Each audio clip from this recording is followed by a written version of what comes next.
继续咱来关心，翡翠水库这边是提出电1度14.6块，台电嫌伤贵，目前是要敲袂好势。那学者讲，台电若是拒绝翡翠水库的提案，热人供电也无够，对企业电倒是较不利。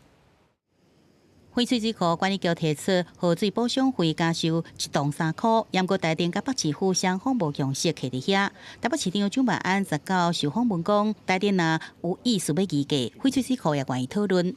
那耗水费的费率也是中央经济部所定的标准，所以台电如果有意愿来议价，水库也会愿意来跟他们讨论。台电计算，翡翠水库管理局要求加收1栋大票3块的河水补偿费，换算涨1度电需要加收12块半，加上现有买电费用2块1，涨烟灯发电的买电费用达到1度44块6，无法度同意。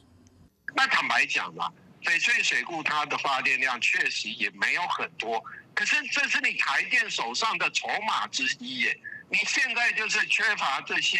不排碳的发电设施的，结果今天又去跟翡翠水库要闹分手。学者警示，若台电真正甲翡翠水库分开有2大不利效果。头一是热天用电上侪时，供电紧迫时会减少一个。机动高闭环机组，搁再来是电力排碳系数无法度降落来，对于出口企业不利。水管局研拟的耗水补偿每立方公尺3元，是参据经济部耗水征收办法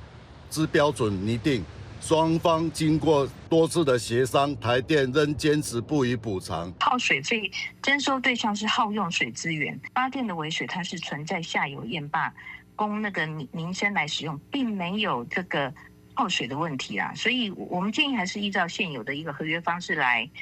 处理。翡翠水库管理局说明，每一摆紧急支援台电的临时调度发电，水库就要在真短时间内帮超过真侪民生用水需求的水量，下游无用的地存遮尔侪排水设施，只好可以流入去河川海内。所以水库参考监察院查核意见，希望向台电的临时调度发电扣一个河水费。记者综合报道。